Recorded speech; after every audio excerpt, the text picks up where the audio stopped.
na mosapi akoni responsable akokisi bibeko olibala libala olibala semona likolo libala libala libala o libakina nzambe libala libala libala semona likolo libala libala ya boye libala libala ya boye libala ya boye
Et puis ça aussi, ça a joué dans tout ce que tu as dit.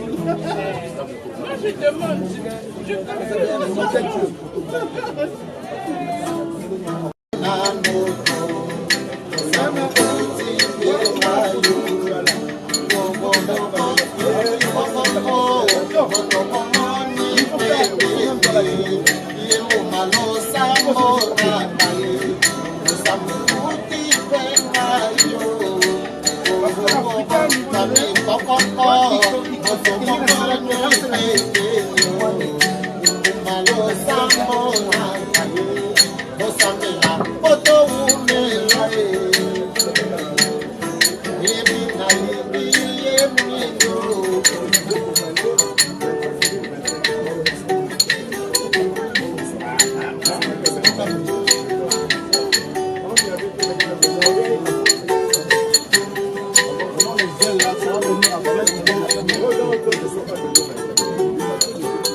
Oui, bonsoir, nous sommes,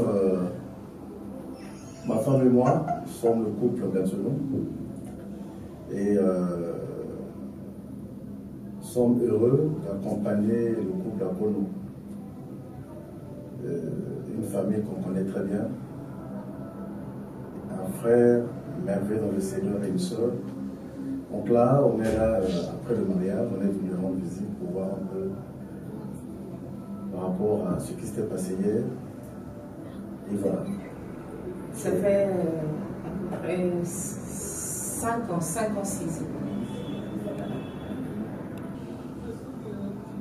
Pour ma part, c'est un couple que je connais depuis... j'ai connu le couple avant mon mari. C'est moi qui ai présenté le couple à mon mari. C'est un couple merveilleux, c'est un couple humble. C'est la chose qui m'a attirée chez ce couple. Des personnes très aimables, des personnes très polies, des personnes qui savent s'entraider en fait. Okay. On va dire proche. Déjà, nous étions dans l'organisation. Voilà. Ça veut dire que depuis le début, on a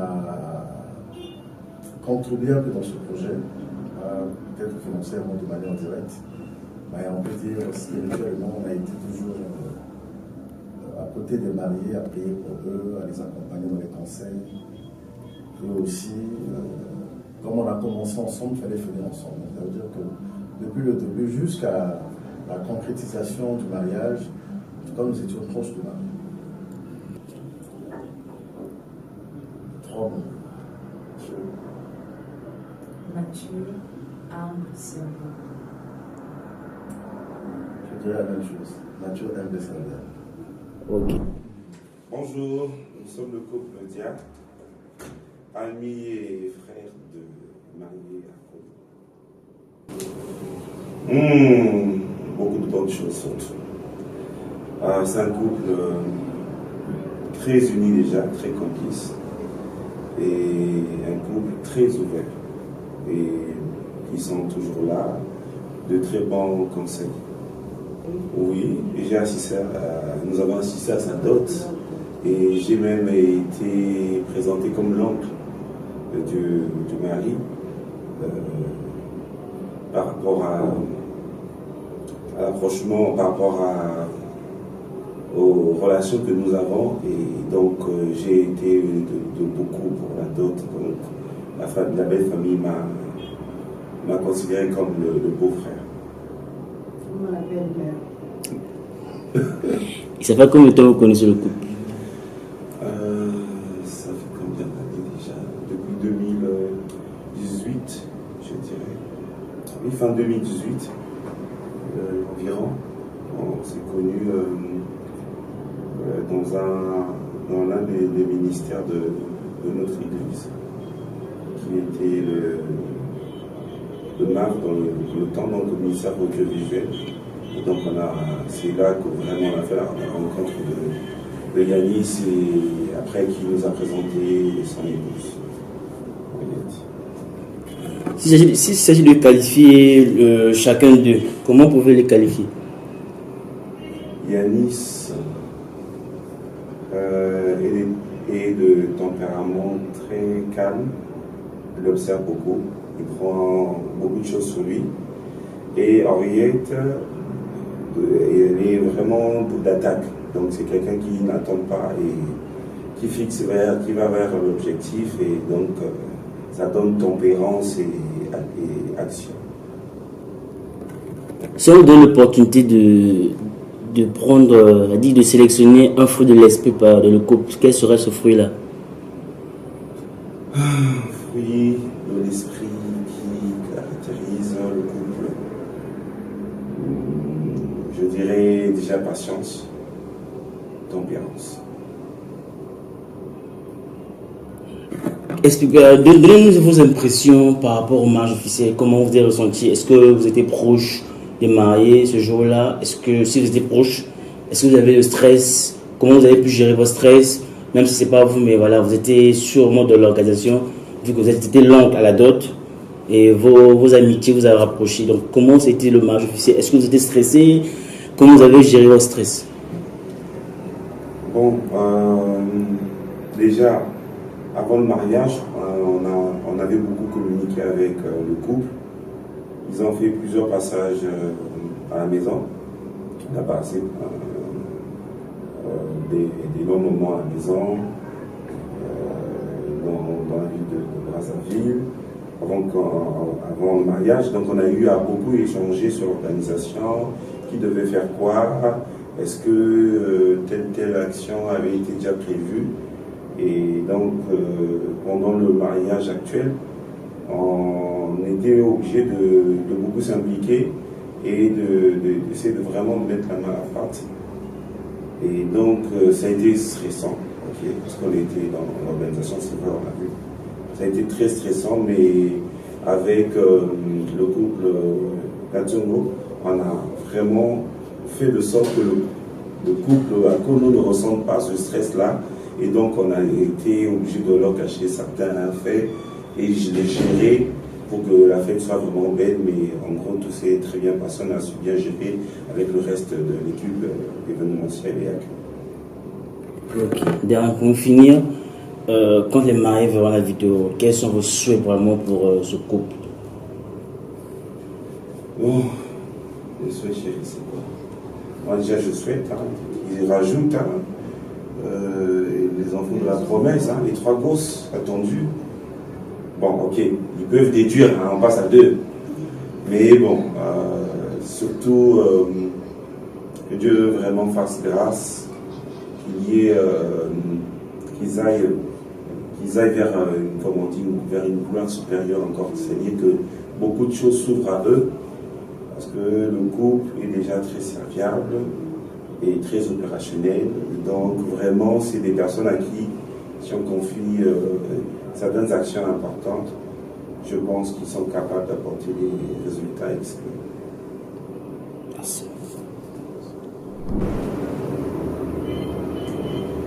Pour moi, il était juste waouh. Vraiment waouh, magnifique. Dieu nous a énormément surpris. Et vraiment, Dieu il est fidèle. Oui, que puis-je dire en plus de ce qu'il a dit? Les minutes, les secondes, les heures étaient que des surprises. Surprises dans ce sens où, même quand je veux bouger un peu, en me disant, Père, détends-toi, tout est déjà bon, la minute qui suit là, on va commencer et tout. Et tu vois, tout le monde te met en confiance, tout le monde te demande de... Non, c'est ton jour. Pour moi, c'est la première fois de ma vie qu'on s'occupe de moi, comment on s'occupe d'un bébé. Franchement. Franchement, c'est des cœurs. On était entourés des cœurs.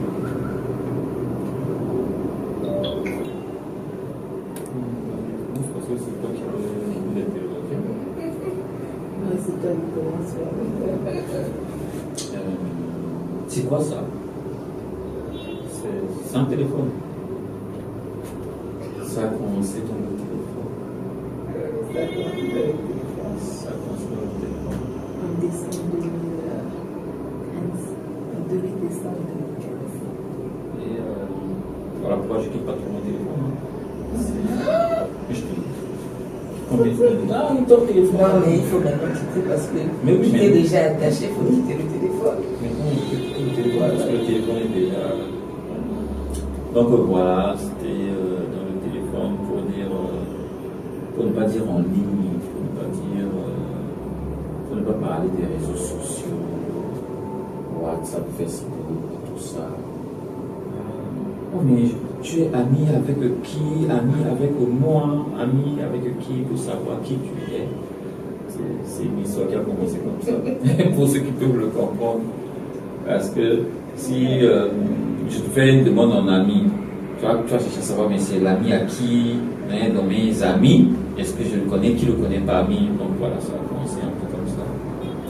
Et moi, franchement, quand j'ai su hier à la soirée, j'ai un passé piteux, un passé dans le domaine sentimental qui n'était pas aussi bon, c'est pas ce que je voulais. Des hauts et des bas qui ont fait qu'à un moment j'ai dit stop. J'ai dit stop. Et Dieu m'a rappelé, Dieu m'a relevé. Et je me suis dit bon, pour continuer, pour faire ça, pour reprendre cette histoire, il faut trouver la bonne personne et la personne sûre pour continuer, pour faire ma vie avec. J'ai essayé en Europe, ça n'a pas marché. J'ai essayé aux Antilles, ça n'a pas marché. En Afrique, j'ai essayé une fois, ça n'a pas marché. Et c'est là que ça a marché. Et donc, je lui ai dit, c'est un chemin aller sans retour. Et ce n'est pas un jeu d'enfant parce que je me suis fait malmener ou j'ai malmené. Et je ne veux plus de ça. On a avancé comme ça. Et si c'est toi, on avance, si c'est pas toi, peut-être que ce sera personne. C'est ce qu'il y avait. Et si c'est pas elle, c'est personne. Je reste comme ça, comme Paul. Voilà, donc,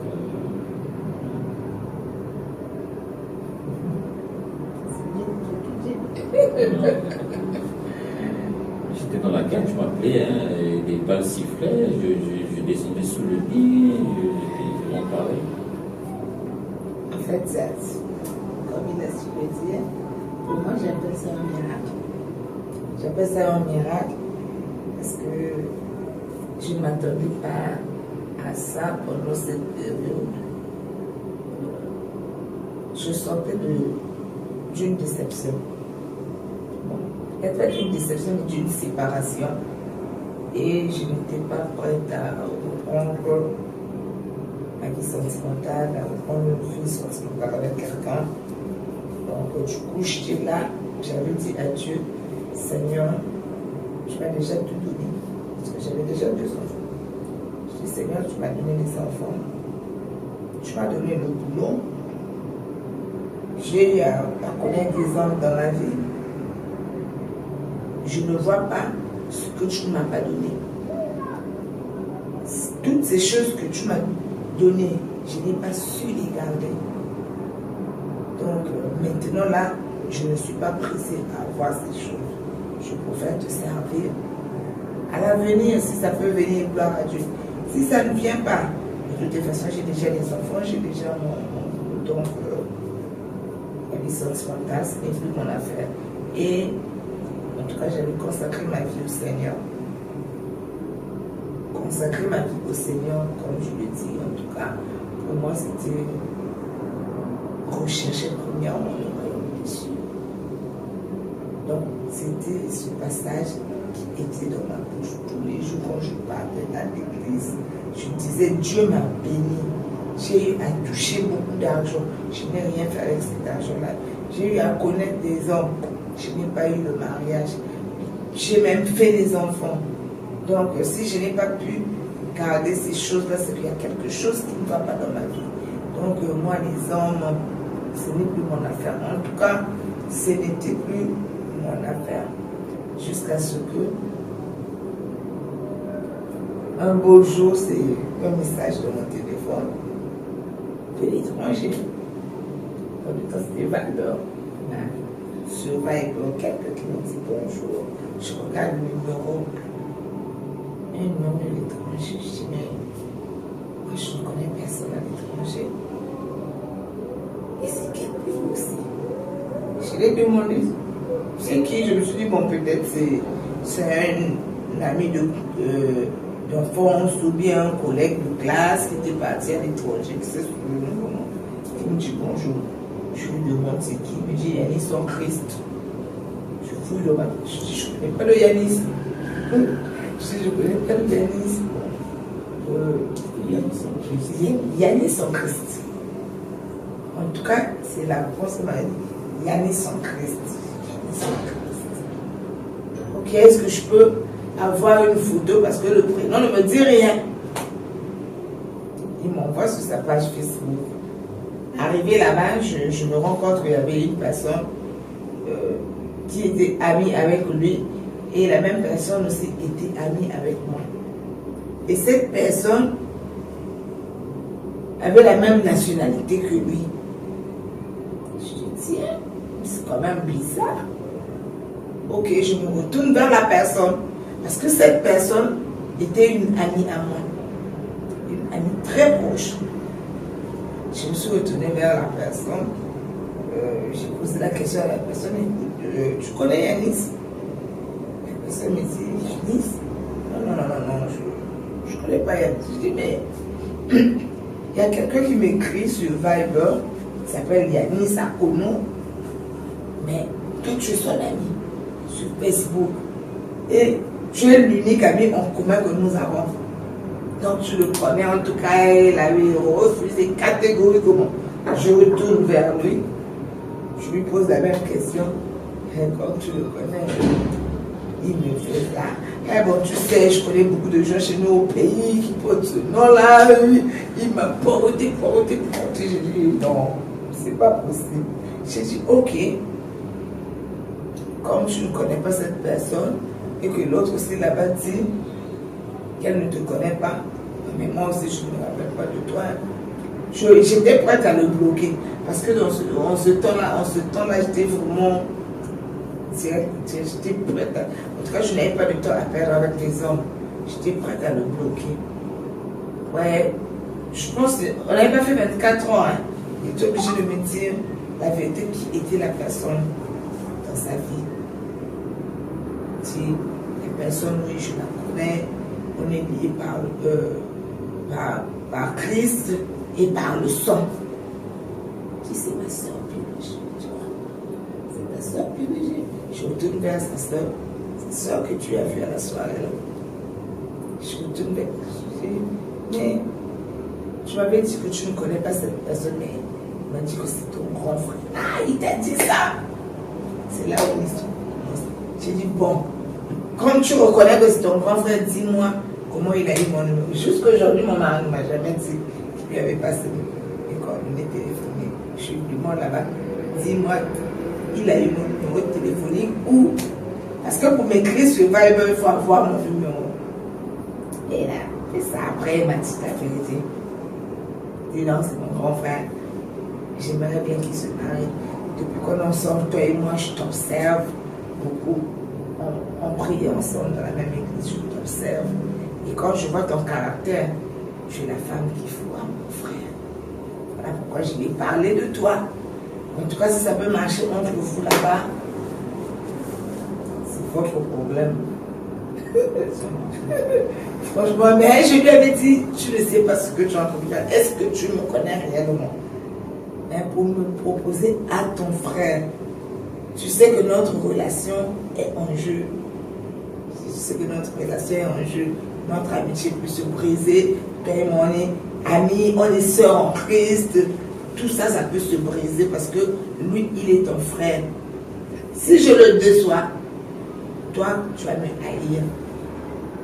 Donc, je ne veux pas ce genre de choses. Mais avec lui, ça avançait très vite. C'était que des passages bibliques, on se partageait des passages bibliques, et comme on lui avait déjà dit que j'étais comme ça. Donc, il était obligé aussi d'être direct avec moi. Donc, vous devez tout cela grâce à sa soeur. Oui. On est là, en fait, c'est elle notre genèse. C'est elle notre genèse. Elle est vraiment pas la fondation, mais elle est l'origine de notre relation. L'élément déclencheur. Voilà l'élément déclencheur que Dieu avait utilisé parce que je lui avais posé la question. Ça a commencé comment? Tu parles de moi à ton frère.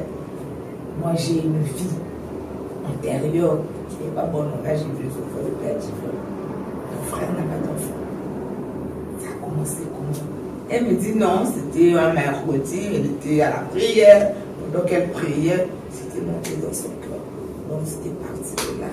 Je dis, ah, ok. Maintenant, pendant ce temps-là, nous étions en décembre, là où on priait. On était dans une période, comme à l'église, 21 jours. C'était une campagne de 21 jours de prière. Donc j'étais obligée de faire un vœu au Seigneur. J'avais fait un vœu au Seigneur que je n'ai jamais oublié. C'est un pasteur qui me suivait. Il était même à la bénédiction hier. Le pasteur qui connaît le début de notre histoire, qui nous a accompagnés tout le temps jusqu'à la dot et voilà, jusqu'au mariage. Donc, pendant que j'étais en prière avec le pasteur, j'avais fait un vœu au Seigneur. J'ai dit au Seigneur, bon, Seigneur, moi, je ne t'ai pas demandé un homme. Je n'étais pas venue à l'église ici pour me marier. Je suis venue à l'église pour te servir. Donc, si ce monsieur-là qui est en train de m'écrire, c'est lui que tu as mis sur mon chemin, je pense que c'est lui qui sera avec moi. On est en décembre, il n'est pas au Congo, il n'est pas congolais. Fait qu'il arrive au Congo avant le 1er janvier. S'il n'arrive pas avant le 1er janvier, et s'il vient, même s'il arrive ici le 1er janvier, ce n'est pas lui. C'est le feu que j'avais fait au Seigneur. Et j'avais posé une forme de sacrifice sur l'autel. Ce n'était pas une forme de 50 000, de 100 000. J'avais pris une resto d'argent. Je n'avais rien bouffé. J'avais un projet pour cet âge-là. Je n'avais rien bouffé dans cet argent. J'avais tout mis dans l'enveloppe. J'ai déposé sur tes genoux. Seigneur, je veux te voir.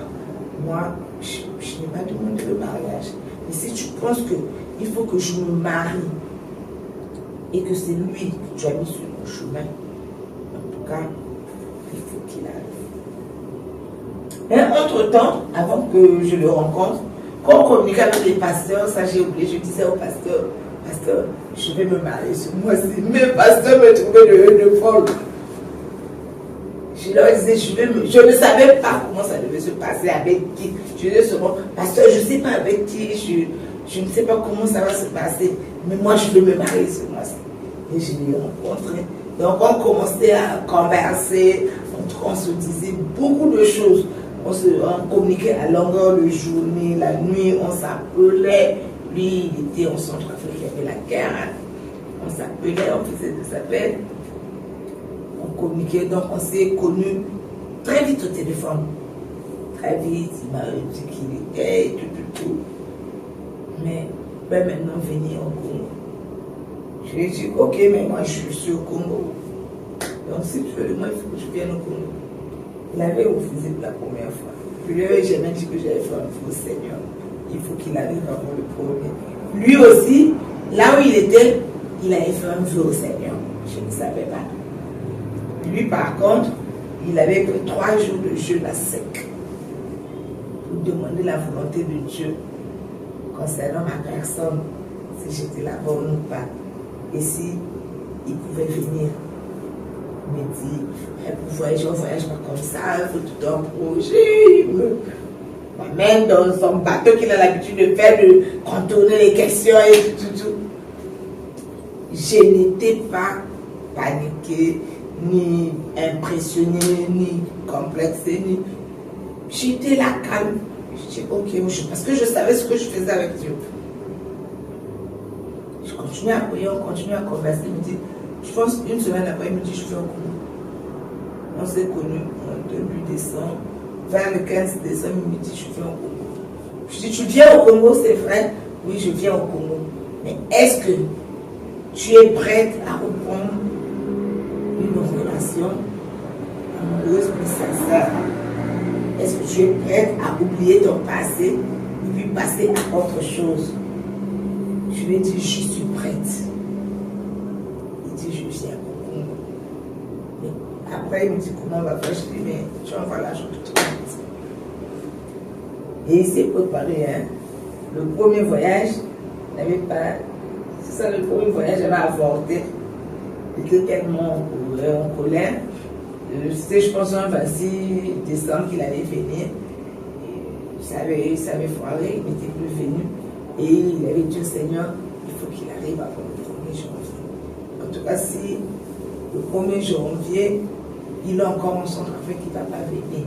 Moi aussi, ici, j'avais dit, il faut qu'il arrive avant le 1er janvier. Sinon, s'il vient après, sinon, ce n'est pas lui qui peut plus venir.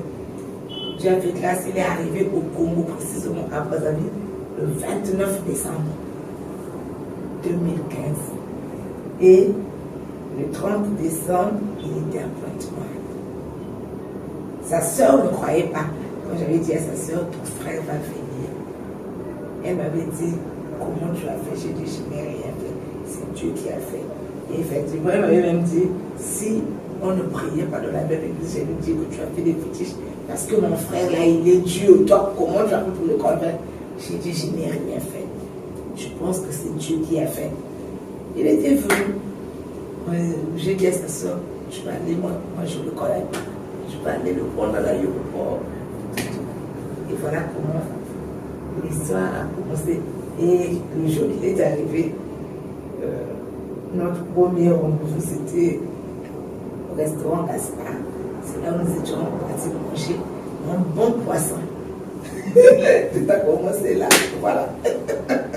Voilà un peu notre histoire d'amour, comment ça a commencé. C'était parti très très vite. En un mois, en tout cas, Dieu avait fait beaucoup de choses en nous. Jusqu'à ce qu'on arrive là où on est aujourd'hui. Waouh. C'est ça, Qui a fait le premier pas? Le premier pas, je pense que c'est moi qui lui avais posé la première question. Qu'est-ce que tu attends de moi? Tellement qu'il y avait beaucoup de messages, on parlait un peu de tout et de rien. On parlait de Dieu, il cherchait à entrer un tout petit peu dans ma vie, mais il avait beaucoup de détails de ma vie, parce que sa soeur lui avait donné beaucoup de détails me concernant. C'est là où j'avais su que sa soeur me connaissait bien. Donc, il était vraiment déterminé. Je pressentais quelque chose dans les conversations. Je me dis, bon, mais comme moi, je n'avais pas trop la tête à ça, je dis, il faut qu'il me dise qu'est-ce qu'il attend. Moi, parce que les conversations là, ça me dérange. Donc, je vais lui demander, qu'est-ce que tu attends de moi? Quand tu m'écris toutes ces choses-là, tu attends quoi de moi? Dis-moi ce que tu attends. Il est obligé de dire, ah voilà, si tu peux, si tu es prête, je t'oblige pas, mais si tu es prête à aller de l'avant, oublier ton passé, pour faire le chemin de ça. Et la dot, votre dot, il y a eu combien? Ça a eu, il y a eu lieu quand est-ce? La première partie, parce qu'après, quand il était venu, nous étions ensemble. On était ensemble, le temps de se connaître et tout. Après, en 2018, il me dit non, ça fait quand même des jours qu'on est ensemble, moi je ne peux pas continuer à vivre avec toi comme ça, sans connaître tes parents. Il faut que je puisse connaître tes parents. Donc, je dois m'amener chez tes parents. Comment je dois faire pour aller voir tes parents? Vous savez comment c'est comme ça? Je te dis, mais chez nous, comment pour aller voir les parents, il faut que tu adresses une correspondance. Tu demandes la main, on va t'envoyer la liste. À ce moment-là, tu pourras aller voir mes parents. Bon, mais comme quand il était arrivé, nouvellement arrivé au Congo, il n'avait pas de relation. C'était un peu difficile, pénible pour lui pour trouver le boulot, malgré qu'il avait la compétence, qu'il avait les diplômes et tout, c'était pas facile. Et donc, moi, ça t'allait un tout petit peu. Il est parti à Dolisie, dans le combat d'évangélisation de Dolisie. C'est quand il était rentré de Dolisie, de la campagne d'évangélisation, qu'il me dit que je suis prêt, on va partir. Je le regarde, je dis vrai. Lui, il a couru, il avait encore rien. Je dis, est-ce qu'il est vraiment prêt? Il dit, je vais partir. On va écrire la lettre. Je dis, ok. On a écrit la lettre, on l'a envoyé. Et c'était en juillet qu'il était rentré, qu'il me l'avait annoncé. En septembre, ça avait eu lieu. Comment il avait fait, je ne sais pas. En tout cas, tout ce qu'on lui avait demandé en septembre, il avait rassemblé. On était parti, ça avait eu lieu. En 2018.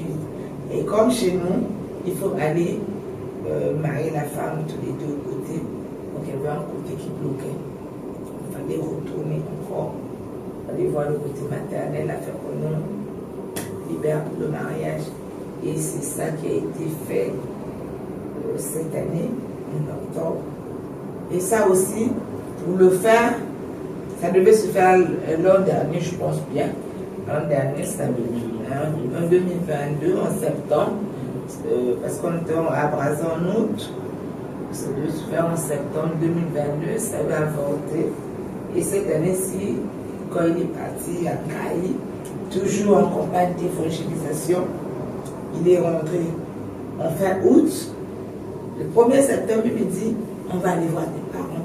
Il faut qu'on finisse avec cette histoire. Je reviens encore avec les mêmes choses quand tu pars en campagne, tu reviens, on doit aller voir tes parents. Donc les campagnes à l'onction, comme voilà. ça. En tout cas, les campagnes, en tout cas dans ces campagnes à l'onction. Et voilà comment on s'est lancé dans ce projet du mariage pour finir avec cette histoire qu'on avait commencé en 2018. Waouh, c'est fort. Très fort. Avez-vous des enfants? Oui, nous avons des enfants. Quel est votre... combien déjà? Combien d'enfants? On a 4 enfants. Et quelle est votre vision, disons, dans 5 ans? D'abord, 5 ans dans le projet d'enfant. Est-ce que vous comptez dans 5 ans ajouter d'autres enfants ou pas? Non, parce que quand elle a réfléchi, elle a dit, si notre mission sur la terre, c'est de peupler la terre, il faut peupler la terre. Si ce n'est pas de peupler la terre, restons là où nous sommes. Qui avait prêché? C'est ce que pasteur Victor avait dit. Donc, je pense que peut-être ça. En tout cas, pour l'instant, je ne sais pas. Faire des enfants dépend de Dieu. En tout cas, ça dépend de Dieu. Aujourd'hui, de Dieu et de nous aussi. Oui, de Dieu et de nous. Mais aujourd'hui, pourquoi je dis de Dieu? Aujourd'hui, nous pouvons décider que nous n'allons plus faire des enfants. Si ça ne dépendait que de moi, je n'allais plus faire d'enfants. Voilà. Si ça ne dépendait que de moi, je n'allais plus faire d'enfants. Mais, tu sais, l'histoire d'enfants là, c'est pas vrai. Aujourd'hui, il y a des couples qui, en tout cas, avaient décidé de ne plus faire d'enfants, mais bien après que Dieu a surpris par une grossesse inattendue que même la femme ne savait pas à quel moment la grossesse était arrivée. Donc, il y a des grossesses qui peuvent arriver comme ça, puisqu'il y en a déjà eu. Donc, sinon, personnellement, je ne sais pas si mon mari déclare, on fera des enfants. S'il ne déclare pas, bon. Je pense que avec ce qu'on a comme enfant, il faut prendre le temps de préparer leur avenir déjà. Penser encore à notre enfant tout de suite, je pense que c'est précoce. Il faut qu'on essaie de voir avec ces enfants qui sont là, essayer de projeter aussi. Nous, on a nos projets et on a aussi des projets avec les enfants. Donc il faut qu'on prépare cela. C'est bien de faire des enfants. Je te rappelle que je te dis, mon père est un faiseur de village. Faiseur de village. Pourquoi je dis faiseur de village? Sans sa conception à lui, hein. Mon père est beaucoup d'enfants. Nous sommes plus de 16, 17, je ne sais pas trop. Donc voilà, ça c'est lui. Et je crois que je ne ferai pas autant que lui. Je ne suis pas un faiseur de village, mais chaque enfant que tu as, tu es à l'origine, il faut préparer la vie. Ok. Quand je vois dans ma vie, au moment où maman n'était plus, c'était difficile pour moi. Et du côté, on est en Afrique, hein, quand on parle de l'héritage, quand ça devient des problèmes, j'ai dit à mes frères et mes soeurs, occupez-vous de ça. Et quand papa est décédé, on s'était déjà connus, et encore des problèmes d'héritage, des choses qui se passent comme ça, j'ai dit, je ne rentre pas ma tête dedans. Et je n'aimerais pas que mes enfants puissent subir cela. Donc, que je prenne le temps de préparer l'avenir de mes enfants avec ce que nous sommes en train de connaître dans le monde, au moins que les enfants, quand ils avancent, quand ils grandissent, qu'ils puissent avoir au moins quelque chose. Donc, c'est un peu comme ça, mais comme il a dit, Dieu est Dieu. Dieu est Dieu et Yanis, Yanis, c'est un père. La signification de Yanis, c'est un père de famille, un père de foyer. C'est Yanis. Donc, je ne pense pas que ce soit juste biologique. Ça peut être des enfants dans la foi, et ce seraient des enfants dans la foi. Ça peut être des enfants spirituels, et ce seraient aussi des enfants spirituels. Donc, voilà. Oui, comment vous voyez dans les 10 prochaines années? C'est-à-dire maritalement et familialement, en fait.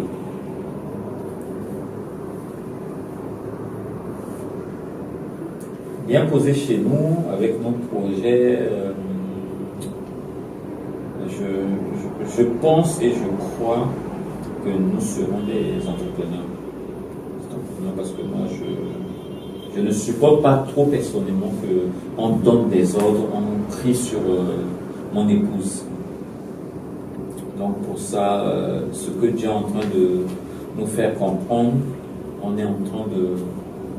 Il faut qu'on mette en place toutes ces choses dans les années à venir, qu'on soit vraiment indépendant, c'est-à-dire qu'on entreprenne quelque chose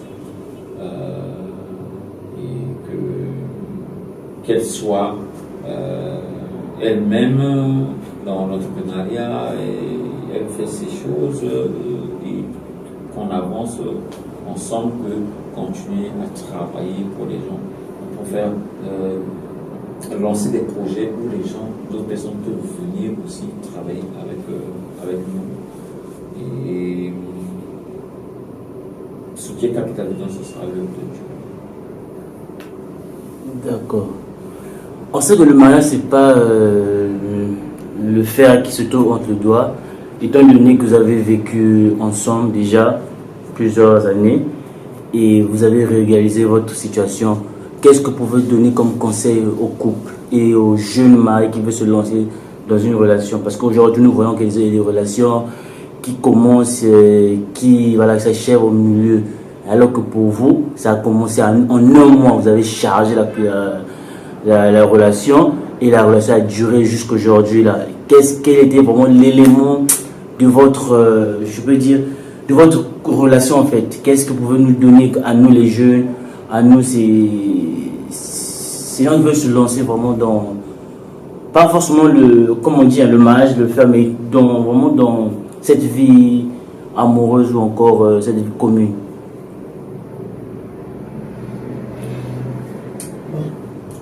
Moi, personnellement, je dis que le mariage, ce n'est pas du gâteau. Comme beaucoup de filles le pensent, que se marier, c'est un luxe. Se marier, c'est un succès.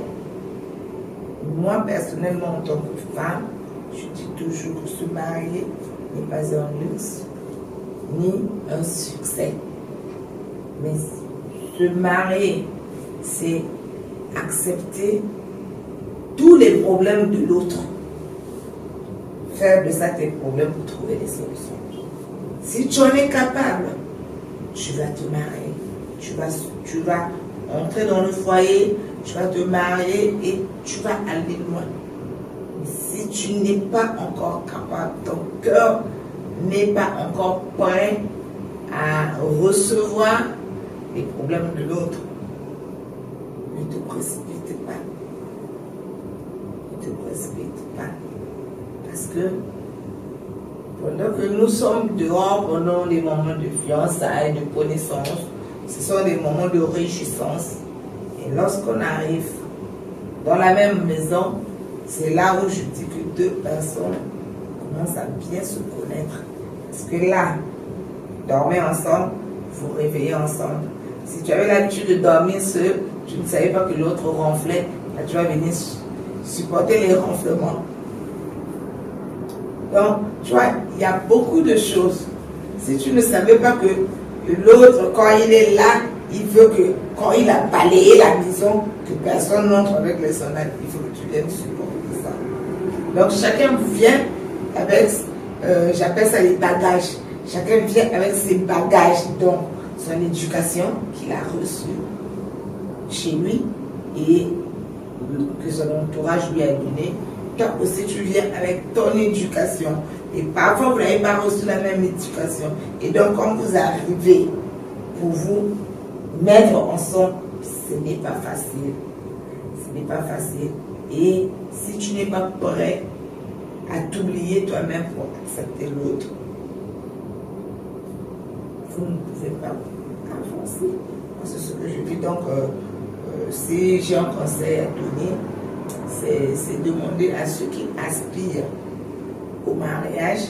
Moi, en tout cas, j'aspirais au mariage. J'y croyais vraiment. Depuis mon enfance, je disais, un jour, je vais me marier. Je porterai la robe blanche, je me marierai, je serai une femme au foyer. Donc, depuis l'enfance, je savais que j'étais destinée à être au foyer. J'ai rencontré beaucoup de déceptions. Je savais, je n'avais pas baissé les bras. Je savais qu'un jour, je finirais dans un foyer. Je ne savais pas que c'est avec un très cher pour étendre pour que je devais fonder ce foyer-là, qui n'est même pas congolais. Je ne savais pas ça. Ça n'avait jamais traversé ma tête, ni mon esprit. Et aujourd'hui, Dieu m'a amené là, sur ce champ. Ce n'était pas un champ facile à cultiver. Franchement, ce n'était pas un champ facile à cultiver. Et jusqu'aujourd'hui, on continue à cultiver ce champ-là. Donc, il faut faire un travail. Il faut se briser. Tu aspires au mariage. Il faut mourir. Faire mourir ta volonté. Faire mourir tes désirs. Faire mourir ton ego. Faire mourir tes caprices. Parce que tu ne sais pas la personne que tu vas rencontrer viendra avec toi. Donc il faut que tu meurs à soi-même pour recevoir ton conjoint ou ta conjointe. Comme ça, là, quand tu vas mourir à soi, je pense que l'autre, quand il viendra avec ses problèmes, tu ne seras pas là à critiquer ou à condamner ou à marteler sur ce problème-là. Tu seras comme une solution à ces problèmes. Au début, ce n'était pas facile avec mon mari. On a beaucoup de différences. Hein. Mais on a aussi beaucoup de points de ressemblance. Parce que tous les deux, on est très têtus. Ce n'est pas facile que tu viennes dans notre maison et tu viennes nous faire avaler quelque chose comme ça. Là. Ça, tu ne pourras pas. Donc, on est tellement têtus que au départ, moi je suis têtu, hein. Lui aussi il est têtu. En tout cas, je me disais que j'étais vraiment têtu, mais je n'ai rencontré un qui est plus que moi. Donc c'est lui. Et donc quand les gens venaient vers nous pour nous dire, ah, c'est lui que tu as choisi, il est comme ceci, il est comme cela. Je disais toujours, ce que je suis en train de dire de lui là, c'est ce que j'aime en lui. Donc moi, quand il fait son têtu là, c'est ce que j'aime bien parce que les différences que nous avons, j'ai toujours dit aux gens, ce sont ces différences-là qui font ma force. Ce ne sont pas ces qualités. Parce que ces qualités sont déjà là, c'est acquis. Mais c'est là où il y a des défauts qu'il faut chercher à trouver des solutions. Et moi, les défauts qu'il a, j'aime bien ces défauts-là parce que ça me challenge. Ça me challenge. Parce que ça me donne du boulot et ça fait que moi-même je puisse travailler encore en moi ce qui ne va pas, qu'on puisse continuer à marcher ensemble. Donc voilà ce que je peux dire. Il faut faire un travail. Un travail.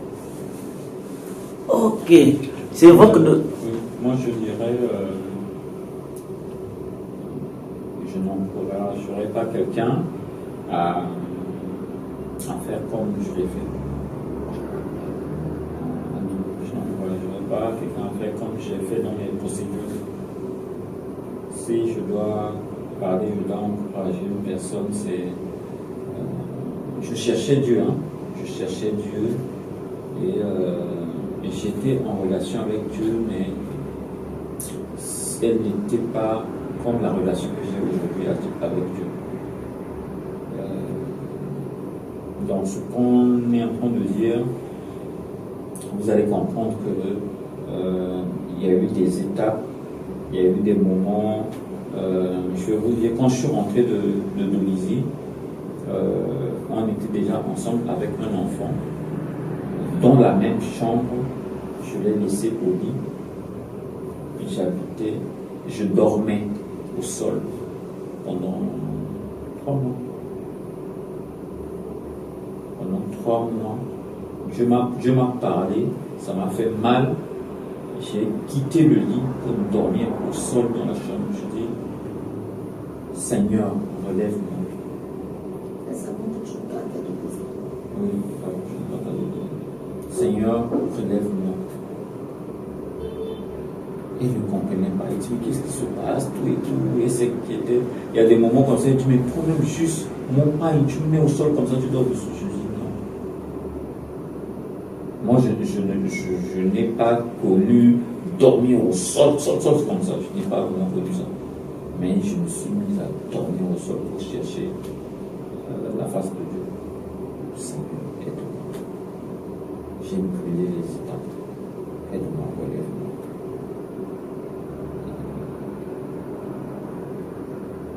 Elle me dit, quand est-ce que tu vas monter au lit? Je dis, c'est le Seigneur qui va me relever pour que je puisse monter. Le Seigneur ne me met pas la honte. La honte, là, ce sera ta honte. Et c'était le Seigneur qui m'avait relevé. Quand il m'avait relevé, c'était pour me préparer pour qu'on puisse aller voir la belle famille, pour que son père puisse donner sa main. On est revenu, moi, étranger, je ne savais pas qu'au Congo, il y avait des familles, il fallait épouser de deux côtés. Donc, on me dit, non, tu as fait le côté là-bas, il faut faire l'autre aussi. Ah, bon, tiens. Et avec des responsables, des pasteurs que j'avais, pasteur Anissé, avec moi à l'ICC, il était venu, on a parlé, on a fait l'entretien. Il a prophétisé. Il me disait, il a vu mon mariage. Et il faut que je fasse vite. Il ne faut pas que je parle. Il dit, Yanis, ne parle pas trop.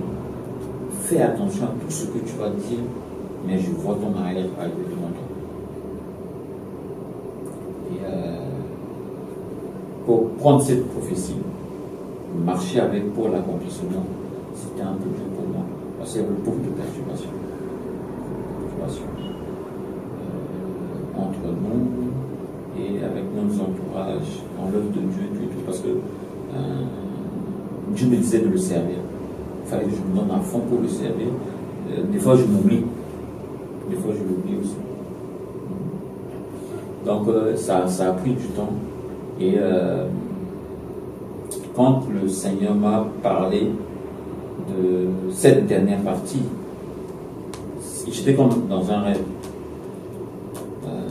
Je suis comme ça, je ne dors pas, mais le Seigneur me dit des choses que je ne comprenais pas. Je voyais des gens dans ce que le Seigneur me disait, mais je ne voyais pas les visages. Les gens que je voyais étaient dans le dos. Et quand je suis rentré de l'évangélisation, un dimanche, je sors de l'église comme ça, on me dit qu'il y a une personne qui me cherche, Bérénice, qui me cherche. Je suis sorti de l'église, je l'ai cherché partout, je ne l'ai pas vu. Elle était là, je l'ai dépassé 3 fois, je ne l'ai pas vu. Jusqu'à ce que, qui c'est qui me l'a dit, qui c'est qui me l'a montré? Une personne m'a dit, oui, toi, non? La personne dit, non, oh. Mais elle est dehors là-bas, je ne l'ai pas vu. Je suis sorti comme ça, elle me dit, regarde, c'est Bérénice qui est là. Donc, elle et moi, on est allé vers Bérénice et la conversation, Bérénice, elle et moi, c'est ce que j'avais vu dans ce rêve-là, debout là. C'était ça ce que j'avais vu, mais sauf que je n'avais pas le visage de la personne. Voilà pourquoi quand je suis sorti, je ne l'ai pas trouvé. Et quand c'est arrivé, on a fini la conversation, je lui ai dit, je savais que ça devait se passer. Et Dieu commençait, je lui ai dit, j'avais vu. Donc, ça a évolué comme ça jusqu'à la journée d'hier. Quand on a... Non, avant, les 2-3 jours avant d'aller à la mairie, là où on allait prendre la salle pour la fête, la dame qui nous a donné cette salle, cette maman Kouma. Elle dit, Yanis, s'il y a une chose que je te demande pour ça, on a tout compris avec elle, mais s'il y a une chose que je te demande, c'est de prier qu'il ne pleuve pas. Nous sommes en pleine saison pluvieuse. Vous avez vu comment, les 2 semaines, 2-3 semaines, on y pluie presque tout sous la pluie. Et je lui ai dit, maman, je ne prierai pas pour ça. Dieu ne m'a pas demandé, il ne m'a pas mandaté pour prier, bloquer le ciel pour ça. Il m'a dit ce qu'il va faire, ce qu'il a décidé, c'est ce qui va arriver. Je lui ai dit, maman, si c'est le feu qui va tomber du ciel, si c'est la neige qui va tomber du ciel, si c'est la pluie qui va tomber du ciel, Dieu dit que ce sera ce jour. Ah, mais comment ça, Yann? Je dis, maman, c'est ce que j'ai reçu. Donc je ne peux pas prier pour ça. Je prierai pour autre chose. Et franchement, ce qu'on a vécu la journée d'hier, si ce n'est pas la main de Dieu, ça peut être quoi? On a fini, quand on est rentré à la maison, on m'appelle au téléphone pour me dire, Yanis, il commence à pleuvoir. Ouais. Donc voilà, un peu, je n'encourage pas quelqu'un à faire comme moi, mais c'est de chercher, comme j'ai dit hier, chercher au plus profond de toi ce que tu désires. Et tu fais la volonté de Dieu. Et Dieu maintenant va t'aider à accomplir ce que ton cœur désire. C'est un long chemin avec des hauts et des bas qu'on peut éviter. Si on se laisse vraiment guider par Dieu. Si ce n'était pas les 2 couples que peut-être que vous avez eu à rencontrer, mais je ne sais pas ce que ça pouvait être. Donc voilà un peu, mais je vous parlerai de ces 2 couples après. Non, profitez de nous parler, pour finir avec ça. Voilà, 2 couples, je parle de 2 couples, le couple Gatsono, Christian et Sonia, et le deuxième couple, c'est le couple Diat, Mel et Raïssa.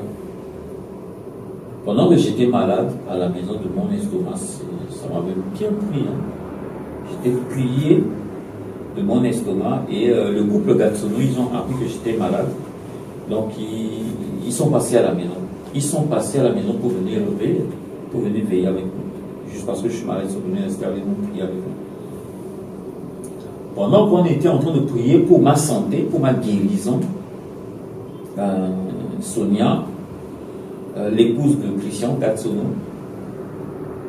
pendant la prière qui était pour ma santé, elle a reçu que le Seigneur lui a parlé de cette dernière phase-là, d'aller finir avec la belle famille qui partir à la ville. Et elle priait, elle a dit à son époux, regarde sur cette table. C'était ça, non? Elle a dit, regarde sur cette table, il y a une feuille sur la table. C'est une feuille que j'avais laissée traîner là, tout ça, comme ça. Elle a dit, prends cette feuille. Tout ce qu'il aura besoin pour réaliser, Dieu a dit que c'est sur cette feuille. Et son époux, il a compris aussi, il a saisi, il a pris la feuille et lui et moi, on s'est tenu la main. Il devait me donner cette feuille et Sonia, avec Henriette, elle va expliquer un peu comment ça s'est passé entre eux là-bas. Et donc, j'étais avec Christian Gatsono, on était en train de prier. Christian me dit, il priait, il disait que je dois accepter que tout ce que j'aurais besoin, jusque-là maintenant, il a dit c'est déjà là dans cette feuille. Il y a une feuille de frappe. J'avais besoin de beaucoup de choses, mais il me dit tout est dans cette feuille-là. Je me disais si c'était possible, j'allais avaler cette feuille pour que ça reste à l'intérieur de moi. Je vous assure. Après on a prié, on a fini, je prends cette feuille, je commence donc chaque fois que je prie, chaque fois qu'elle me parle de quelque chose qui concerne ce projet-là, je regarde la feuille, donc je rentre dans la chambre, la personne, je regarde la feuille là. Seigneur, tout est là dedans, mais je ne vois pas, ce n'est pas clair, fais-moi voir ça. fais-moi voir. Et donc c'était comme ça. Quand Dieu me fait voir une ligne, ça se réalise. Dieu me fait voir une ligne, ça se réalise. Je monte à Brazza, j'en parle à Mel, couple Dia. Mel, l'époux de Raïssa, Mel me dit, Yanis, déjà commence tout ce qui te donne de l'argent. Tout ce dont tu as fait, ta prestation, tu ne te payes pas là. Allez, relance tout le monde, ne te pose pas de questions. J'ai dit, mais ça fait longtemps qu'il dit, relance tout le monde. C'est ce que Dieu a dit. Tu n'as pas compris. Et donc voilà, ok, d'accord. Je commence à faire relance. Et les relances là, ça venait, et ça venait. Et je prenais la feuille là, je parle de mon amant là, je sors la feuille là. Les listes se dessinaient, les choses se dessinaient. Jusqu'à ce qu'on puisse être là aujourd'hui. Voilà un peu. Sonia et toi, c'était comment? Elle avait juste enlevé son influence. Elle me dit bon, elle n'avait rien à me donner ce jour-là. Mais ce qu'elle avait de plus précieux en elle, c'était son alliance, sa bague de mariage. Donc elle avait tiré sa bague de mariage entre ses mains, elle a posé entre mes mains et on s'est tenu comme ça. Elle a prié, elle a déterminé des choses, en tout cas elle a prié. Et à la fin de la prière, elle a coupé son alliance, elle a mis à son doigt. Acte de foi. Ok, merci à vous. Et pour finir, dites-nous un mot de fin, voilà, tous ceux qui ont suivi la vidéo, cette interview. Qu'est-ce que vous pouvez dire s'il y avait un conseil qui vous traverse l'esprit? Voilà, soyez libres. Enfin, ce que je peux dire, moi, à ceux qui vont suivre cette vidéo, c'est de ne jamais perdre foi en Dieu. C'est de garder la foi. Peu importe ce que tu peux traverser dans ta vie, ce qui peut arriver dans ta vie, que ce soit des hauts, des bas, il ne faut jamais baisser les bras et il ne faut jamais perdre la foi. Parce que Dieu fait chaque chose en son temps. Et tout ce que Dieu fait est bon. Parce que tout ce qu'il fait, il le fait pour un but. Donc il faut chercher à découvrir le but de ce qui t'arrive pour arriver là où tu veux aller. Donc il faut toujours prendre toutes ces circonstances-là, il faut les analyser si tu veux avancer. Donc moi, c'est ce que je peux dire à quelqu'un, à une personne qui va suivre cette vidéo, c'est de ne pas perdre la foi en Jésus-Christ.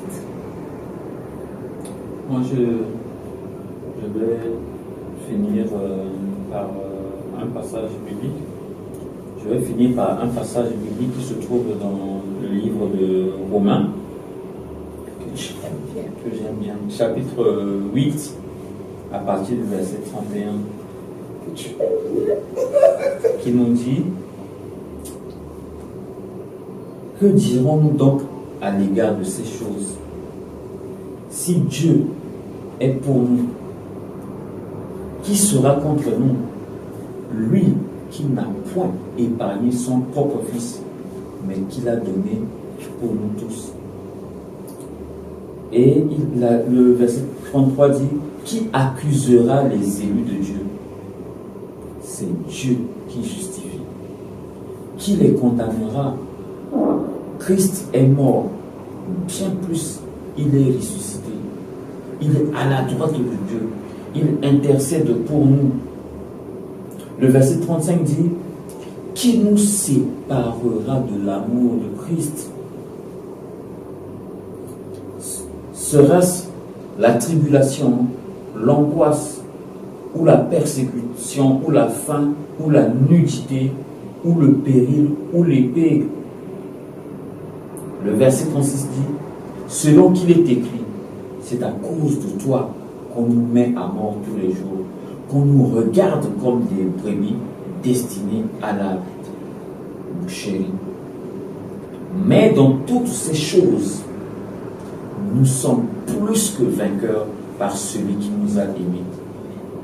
Car j'ai l'assurance que ni la mort, ni la vie, ni les anges, ni les dominations, ni les choses présentes, ni les choses à venir, ni les puissances, ni la hauteur, ni la profondeur, ni aucune autre créature ne peut nous séparer de l'amour de Dieu manifesté en Jésus-Christ, notre Seigneur.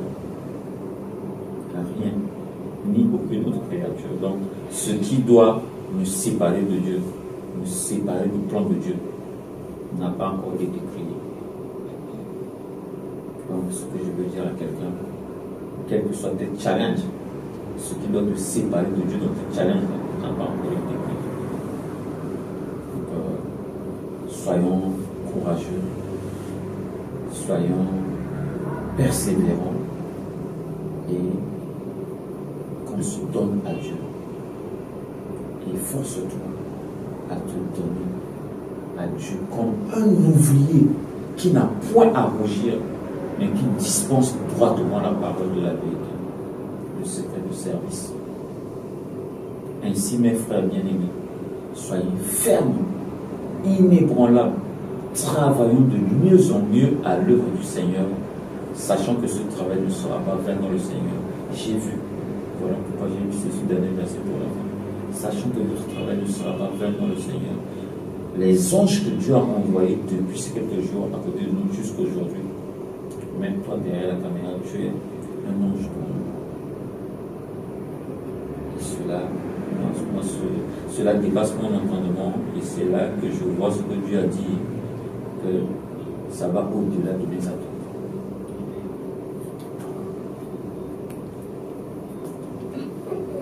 Merci.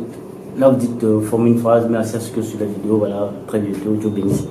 En tout cas, merci. Merci à tous ceux qui ont suivi cette vidéo, que Dieu vous bénisse. Merci. Bisous.